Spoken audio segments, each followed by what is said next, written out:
And now, Are you ready? Comme promis, on est avec DJ Duke dans les locaux d'Astorm pour le festival Simplement Hip Hop 4ème édition. Duke, la route a été bonne? Très bien. Tranquille, pas trop fatigué? Bah ça va, pas beaucoup dormir, ça va bien, café, machin, tout Tout roule. va bien, tout va très bien, on est prêt. Ton actu du moment, Duke, ça dit quoi? Bah nouvel album de Fassin qui arrive le 8 novembre dans les bacs. Confession d'un enfant de steak volume 3. Sinon on est encore en tournée, on fait des dates à droite à gauche. On repart en tournée pour 2011 je pense maintenant. Ouais. Et moi à côté je prépare pas mal de petits trucs. Mais je peux pas trop en parler parce que c'est... Tu peux même pas lâcher un ou deux noms? C'est pas possible. Supernatural par exemple, Afura, pas mal de monde. En tout cas pas mal de monde, pas mal de morceaux enregistrés, je suis en train de bosser dessus. Ça met du temps, mais je préfère mettre du temps pour que ça soit bien fini. Voilà. Alhamdoulilah, ça va.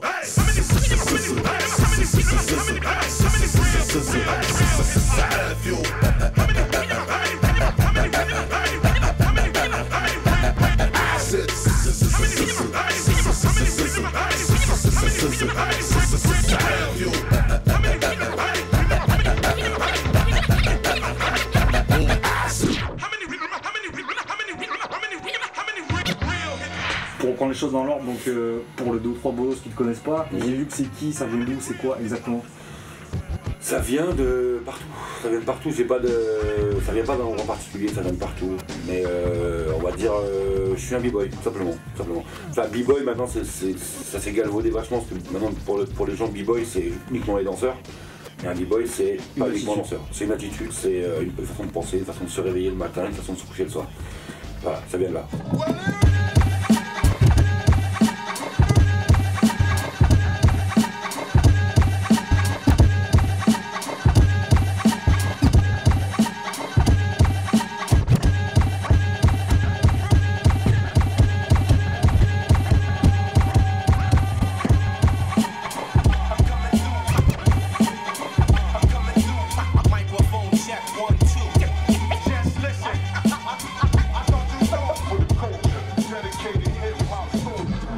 T'es tombé dans la marmite il y a longtemps? 87. Ouais. 87. À cause de quoi?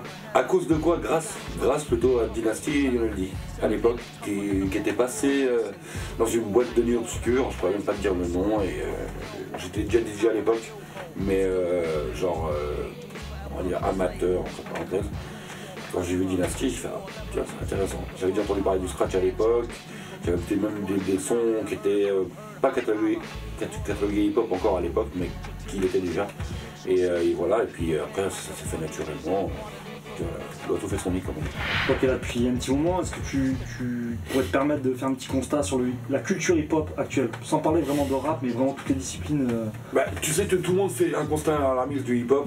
Moi je n'en suis pas là, parce que je l'ai eu pas dans le passé déjà pour commencer. Parce qu'en fait il y a une grosse mode de le hip-hop c'était mieux avant, le rap c'était mieux avant. Non, ça pour moi ça n'existe pas. Soit tu crois à ce que tu fais et tout va bien, soit tu ne crois pas à ce que tu fais et le constat tout le monde dresse le même constat où là ouais c'était mieux avant, patati patata. Mais t'inquiète pas qu'avant on était encore moins que maintenant, c'est encore plus relou que maintenant. Maintenant il y a quand même des structures, il y a des festivals, il y a des artistes, il y a des gens qui se déplacent. Je te dis honnêtement, à part voilà, on va dire la tendance actuelle est plutôt rap Kaira, entre parenthèses, mais c'est un penchant du rap. Tu vois, c'est NWA par exemple, c'est du rap de Kaira. Tu vois, je veux dire, et moi j'écoute NWA comme je peux écouter BDP, KRS-One ou autre chose. Il n'y a pas de constat à faire en vérité. C'est juste l'évolution du monde. Je pense que le monde qui nous entoure fait que la musique évolue d'une certaine façon, on va dire. Que ce soit dans le hip-hop, que ce soit dans le rock ou n'importe quelle autre musique, ça évolue suivant le monde et ses aspirations. Vu qu'on est en ce moment dans une période de musique poubelle, moi j'appelle ça comme ça, parce que voilà, tout le monde fait des émissions de télé-réalité, c'est de la grosse merde. Et en gros, voilà, on crée des artistes jetables. Tu